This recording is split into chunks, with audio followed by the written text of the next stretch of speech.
پشاور میں دسمبر سن 2014 میں army public school پر ہونے والے شدت پسندوں کے حملے کے بارے میں حقائق معلوم کرنے کے لیے تشکیل پانے والے عدالتی کمیشن نے اپنی رپورٹ میں اس واقعے کو سیکیورٹی کی ناکامی قرار دیا ہے اور کہا ہے کہ اس واقعے نے ہمارے سیکیورٹی نظام پر سوالیہ نشان لگا دیا ہے۔ تاہم عدالتی کمیشن کی اس رپورٹ میں سیکیورٹی اداروں کی اس ناکامی کا کہیں ذکر نہیں کیا گیا جو اے پی ایس سانحہ کی ذمہ داری قبول کرنے والے تحریک طالبان کے ترجمان احسان اللہ احسان کے اداروں کی حراست سے فرار ہونے کی صورت میں سامنے آئی۔ اس حوالے سے سپریم کورٹ آف پاکستان نے پاکستانی سیکیورٹی اداروں کو احسان اللہ احسان کے فرار کے بارے میں ایک مکمل تحقیقاتی رپورٹ جمع کروانے کی ہدایت کی تھی، لیکن افسوس کہ اب تک ایسا نہیں ہو سکا۔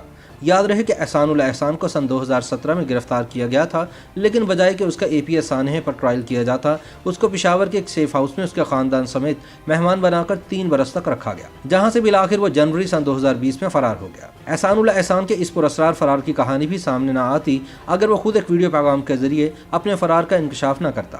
میرا نام احسان اللہ احسان ہے۔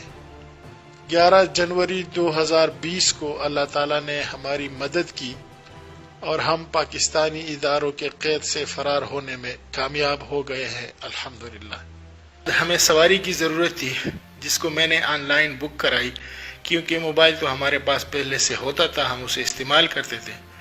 افسوس کی بات یہ ہے کہ سیکیورٹی ادارے احسان اللہ احسان کو گرفتار کرنے میں ناکام ہیں اور یہ تاثر مل رہا ہے کہ اسے کسی ڈیل کے تحت فرار کروایا گیا ہے۔ سانحہ اے پی ایس کے عدالتی کمیشن کی رپورٹ میں اس حوالے سے کوئی بات نہیں کی گئی۔ واضح رہے کہ سپریم کورٹ آف پاکستان نے پشاور میں آرمی پبلک اسکول پر شدت پسندوں کے حملے سے متعلق تحقیقات کے لیے قائم کیے گئے عدالتی کمیشن کی رپورٹ عام کرنے کا حکم دیا تھا۔ یہ کمیشن پشاور ہائی کورٹ کے جسٹس محمد ابراہیم خان پر مشتمل تھا اور اس نے 500 سے زائد صفحات پر مشتمل سانحہ آرمی پبلک اسکول کی رپورٹ جولائی سن 2020 میں چیف جسٹس آف پاکستان کو بھیجی تھی۔ انکوائری کمیشن نے اسکول کی سیکیورٹی پر بھی سوالات اٹھائے ہیں، جبکہ دھمکیوں کے بعد سیکیورٹی گارڈز کی تعداد میں کمی کے علاوہ بہت سے مقامات پر تعاون کی کمی کی بھی نشاندہی کی گئی ہے۔ واضح رہے کہ آرمی پبلک اسکول کی سیکیورٹی کا انتظام فوج کے ذمہ ہوتا ہے، تاہم یہ ضروری نہیں کہ اس کے لیے فوج کے اپنے ہی اہلکار مامور ہوں۔ اس رپورٹ میں کہا گیا ہے کہ شدت پسند اسکول کے عقب سے بغیر کسی مزاحمت کے داخل ہوئے۔ رپورٹ میں کہا گیا ہے کہ اگر سیکیورٹی گارڈز نے مزاحمت کی ہوتی تو شاید اتنا جانی نقصان نہ ہوتا۔ اس رپورٹ میں اس بات کا بھی ذکر کیا گیا ہے کہ افغانستان سے شدت پسند مہاجرین کے روپ میں پاکستان میں داخل ہوئے اور ان شدت پسندوں کو مقامی افراد کی طرف سے ملنے والی سہولت کاری کو کسی طور پر بھی نظر انداز نہیں کیا جا سکتا۔ عدالتی کمیشن کی رپورٹ میں کہا گیا ہے کہ اگر اپنا ہی خون غداری کر جائے تو اس کے نتائج بڑے خطرناک ہوتے ہیں اور کوئی ایجنسی ایسے حملوں کا تدارک نہیں کر سکتی جب دشمن اندر سے ہی ہو۔ رپورٹ میں تذکرہ کیا گیا ہے کہ کیسے انسداد دہشت گردی کے قومی ادارے نیشنل کاؤنٹر ٹیررزم اتھارٹی یعنی نیکٹا کی طرف سے فوج کے مراکز، فوجی افسران اور ان کے خاندانوں کو نشانہ بنانے کے حوالے سے ایک عمومی الرٹ جاری کیا گیا تھا اور اس الرٹ کے بعد فوج نے شدت پسندوں کے خلاف کارروائیاں شروع کر دیں۔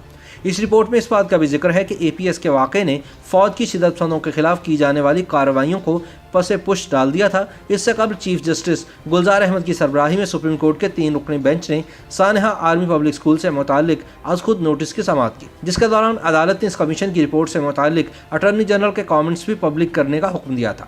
عدالت نے کہا کہ اس بات کا تعین اوپر سے ہونا چاہیے کہ کس کی غفلت کی وجہ سے یہ واقعہ رونما ہوا۔ چیف جسٹس گلزار احمد نے ریمارکس دیے کہ سیکیورٹی اداروں کو اس حملے کی منصوبہ بندی اور سازش کے بارے میں اطلاع ہونی چاہیے تھی۔ عدالت کا کہنا تھا کہ اتنی سیکیورٹی میں بھی عوام محفوظ نہیں تو یہ لمحہ فکریہ ہے۔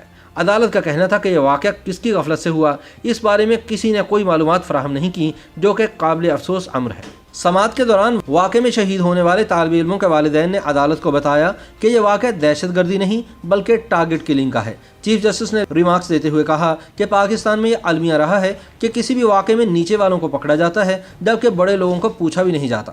انہوں نے کہا کہ کم از کم آرمی پبلک اسکول کے واقعے میں ایسا نہیں ہونا چاہیے اور اوپر والے لوگوں کو پکڑا جانا چاہیے جو بھی فرائض میں غفلت کا مرتکب پایا گیا ہو۔ چیف جسٹس نے اپنے ریمارکس میں کسی کا نام لیے بغیر کہا کہ وہ لوگ جو مقصد حاصل کرنا چاہتے تھے اس میں کامیاب رہے ہیں۔ چیف جسٹس نے ریمارکس دیے کہ جب عوام محفوظ نہیں ہے تو اتنا بڑا ملک اور نظام کیسے چلایا جا رہا ہے۔ انہوں نے کہا کہ حکومت کو ایسے اقدامات کرنے چاہیے جن سے مستقبل میں ایسے واقعات سے بچا جا سکے۔ کمیشن کی جانب سے اس واقعے میں زخمی ہونے والے بچوں اور شہید ہونے والے بچوں کے والدین سمیت 132 افراد کے بیانات ریکارڈ کیے گئے، جن میں 101 عام شہری اور 31 سیکیورٹی اہلکار اور افسران شامل تھے۔ یہ تحقیقاتی کمیشن سابق چیف جسٹس میاں ثاقب نثار نے سن 2014 میں آرمی پبلک اسکول پر شدت پسندوں کے حملے میں شہید ہونے والے طلباء اور اساتذہ کے والدین کی درخواست پر سن 2018 میں قائم کیا تھا۔